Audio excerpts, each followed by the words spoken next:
Madam ఒక madam message పెట్టారు. నేను చూసాను ఇప్పుడే. ఆవిడ మ్యారిటల్ లైఫ్ చాలా డిస్టర్బ్ అయ్యింది.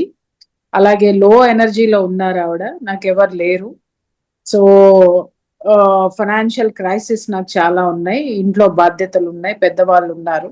సో నేను ఎలా బయటపడగలను అనేటటువంటి వెర్షన్ ఆవిడ క్వశ్చన్ చేశారు మేడం. అంటే ఎనీథింగ్ ఏదైనా మన జీవితంలో మన లైఫ్ బయట ఏది కనిపిస్తుందో మన యొక్క ఎనర్జీ ఫీల్డ్ ఏది అది బయట కనిపిస్తుంది. అంటే అద్దంలో మనం చూసుకుంటే మనమే కనిపిస్తాం, ఇంకెవరు కనిపించరు. అంటే మన జీవితం అనేది మన అద్దంలో ప్రతిబింబం ఎలాంటిదో అది. అంటే మన జీవితంలో వచ్చే అన్ని సమస్యలకి, అది ఫైనాన్షియల్ కావచ్చు, రిలేషన్షిప్లో కావచ్చు, హెల్త్లో కావచ్చు, ఏదైనా సరే ఈ ఎనర్జీ ఫీల్డ్లో బ్లాకేజెస్ వల్ల ఆ ప్రాపర్ ఎనర్జీస్ ఆవిడలో ఫ్లో అయినప్పుడు ఈ సమస్యలు ఒకటి ఒకటి తగ్గిపోతాయి అన్నమాట. వాటి కోసం ఆవిడ తప్పకుండా నేర్చుకుని చేసుకోవాలి. ఇదేంటంటే ఎంతసేపు మీరు చేస్తారా అనేది వద్దు. ఎవరైనా ఎంతకాలం చేస్తారు? ఎక్కువ కాలం చేయలేరు కదా. అందుకని మీకు మీరుగా ఎంపవర్ అయితే మీ ఫ్యామిలీకి చేసుకోవచ్చు, మీరు చేసుకోవచ్చు. అంటే ఇట్స్ ప్రతిరోజు మనం గాలి పీల్చుకుని మనం ఆహారం తీసుకోవాలి. పక్కన వాళ్ళు తీసుకుంటే మనం బ్రతకలేం కదా. ఇది కూడా ఎనర్జీ, డివైన్ ఎనర్జీ. మన శరీరం అంతా ఎనర్జీ. ఎవ్రీథింగ్ ఇది universe is nothing but energy. ఈ ఎనర్జీని సరైన సమపాళ్లలో సమతుల్యతతో మనం ఎలా మేనేజ్ చేయాలి, ఎలాగ హయ్యర్ ఎనర్జీస్ని ఎలా ట్యాప్ చేసుకోవాలి మన లోపలికి, ఆ దివ్య శక్తిని కూడా మనం వాడుకోవడం ద్వారా మన యొక్క శారీరకంగా, తర్వాత మానసికంగా, భావాత్మకంగా, ఆధ్యాత్మికంగా మంచి జీవితాన్ని మనం సమతుల్యతని కొని తెచ్చుకోవడం వీలవుతుంది అన్నమాట. అంటే ఒకసారి ఏంటంటే చాలా నిరాశలో ఉండి నాకేమవుతుంది, అవ్వదు, నాకేది కాదు అని మనం నిర్ణయాలు తీసేసుకుంటున్నాం. అంటే సబ్కాన్షియస్ మైండ్లో ఆ ముద్ర పడిపోయింది. What you think is your future. ఇవాళ నువ్వేదనుకుంటే అదే నీ ఫ్యూచర్.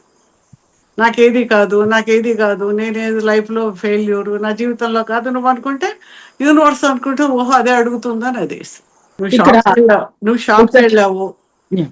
నీ దగ్గర డబ్బులు ఉన్నాయి, బోల్ డబ్బులు ఉన్నాయి, నువ్వు వెళ్ళి నువ్వు ఆకలిగా ఉంటే నువ్వు అక్కడ ఏదైనా తీసుకోవచ్చు, బిస్కెట్ తీసుకోవచ్చు, బ్రెడ్ తీసుకోవచ్చు.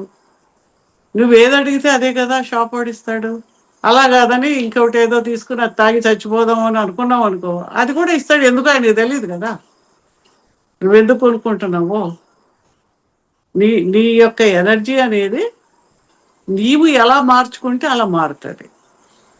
ఆ మార్చుకోవడానికి మనలో సమస్య ఏంటంటే ఈ రకరకాలైన ఆలోచనలు, బయట నుంచి వినే మెసేజెస్, వీటన్నిటి వలన అది ఇదే నిజమని మనకు మనమే నమ్మేసుకుని నాకు ఇదే అవుతుంది, ఇది కాదు, నా జీవితం ఇంతే అని నువ్వు అనుకున్నప్పుడు అదే మెసేజ్, అదే ఫ్రీక్వెన్సీ నువ్వు పంపిస్తున్నప్పుడు యూనివర్స్ అదే నీకు ఇస్తూ ఉంటుంది.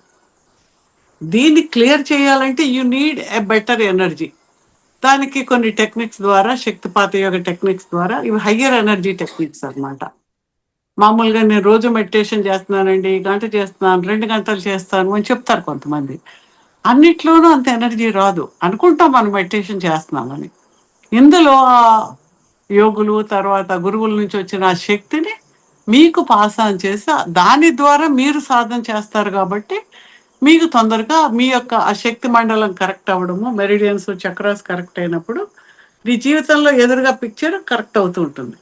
అంటే ఒక ప్రొజెక్టర్ ఉంది, థియేటర్లో నువ్వు కూర్చున్నావు, ప్రొజెక్టర్ వెనకాల ప్రొజెక్టర్లో ఏం వేస్తుంటే అదే ఆ స్క్రీన్ మీద కనిపిస్తుంది.